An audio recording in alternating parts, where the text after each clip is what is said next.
जिस तरह से बीते कुछ दिन पहले बिहार के मुख्यमंत्री ने अमर्यादित भाषा का इस्तेमाल किया था, बीचे विधानसभा के अंदर उन्होंने जिस तरह से महिला विधायक के समय किस तरह से अमर्यादित भाषाओं के साथ वहां पर बोला और उनके चेहरे पे हंसी थी, इस चीज़ को लेकर कई तरह से उनके ऊपर टिप्पणी हुई। कई बार जो है उनको लज्जित होना पड़ा, लेकिन इसके बावजूद बिहार के मुख्यमंत्री ने क्षमा मांग ली। उसके बाद भी बिहार में कहीं ना कहीं राजनीति गरमाई हुई है। बिहार ही नहीं बल्कि बिहार से लेकर दिल्ली तक, चाहे वो पक्ष में हो विपक्ष में हो, सारे लोग एक मुख्यमंत्री के इस बयान की कड़ी निंदा कर रहे हैं। इस चीज़ को लेकर भारतीय जनता पार्टी के तमाम वरिष्ठ नेता हमारे साथ हैं, उनसे जुड़ेंगे, बातचीत करेंगे कि आखिर उन्होंने नीतीश कुमार को लेकर क्या कहा। इस वक्त हमारे साथ बातचीत करने के लिए दिल्ली प्रदेश अध्यक्ष वीरेंद्र सचदेवा जी हैं, इनसे जुड़ते हैं, बातचीत करते हैं। सर, सबसे पहले दीपावली को लेकर देशवासियों को क्या कहेंगे? देखिए, दीपावली का पर्व सभी देशवासियों के लिए सुख, समृद्धि और शांति लाए, इसी मंगल कामना के साथ।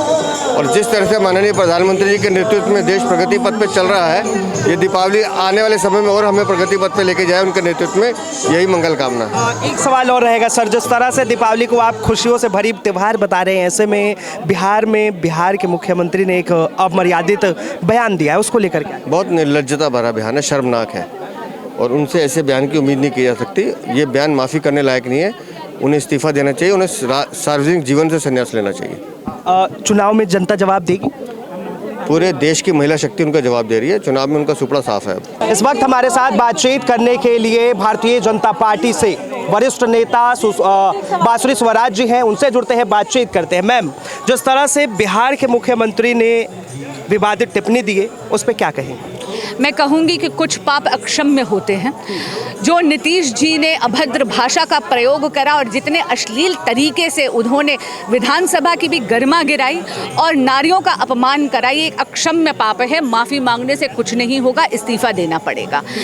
एक तरफ आदरणीय नरेंद्र मोदी जी हैं, हमारे देश के यशस्वी प्रधानमंत्री, जो जब महिला आरक्षण का बिल लाते हैं तो उसको क्या नाम देते हैं? नारी शक्ति वंदन अधिनियम। यानी भाजपा की विचारधारा और भारत की विचारधारा क्या है कि हम नारी शक्ति को देवी के रूप में, शक्ति के रूप में पूजते हैं।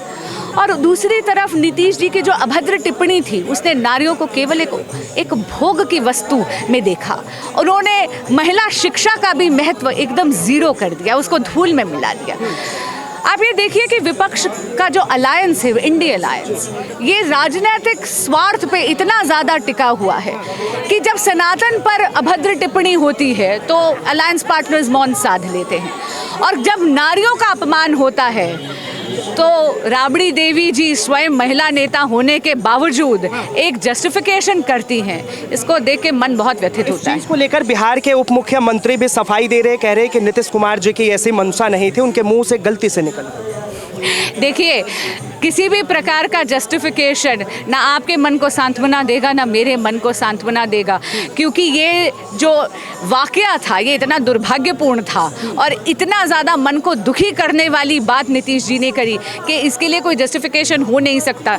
और जो उप मुख्यमंत्री जी ने जो जस्टिफिकेशन दी, वो जस्टिफिकेशन नहीं, वो एक्सक्यूज़ था, यानी बहाना था। एक आखिरी सवाल, चुनाव में कितना असर पड़ेगा इससे?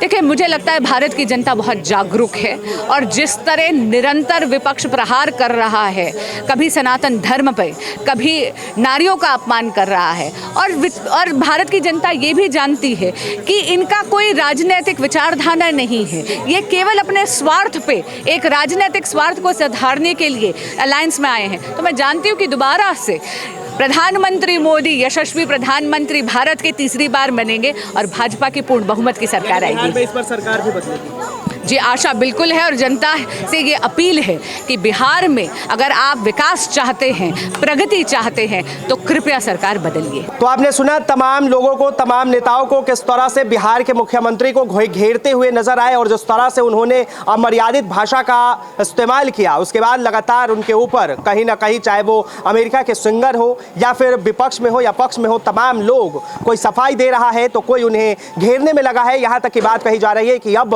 बिहार का चुनावी जो रणनीति है वो बदलेगा और सीएम की कुर्सी पर हो सकता है कि कोई और दावेदार हो। फिलहाल के लिए इतना ही। कैमरा जर्नलिस्ट शिवम शर्मा के साथ मैं Vinayak Kumar, Delhi up to date.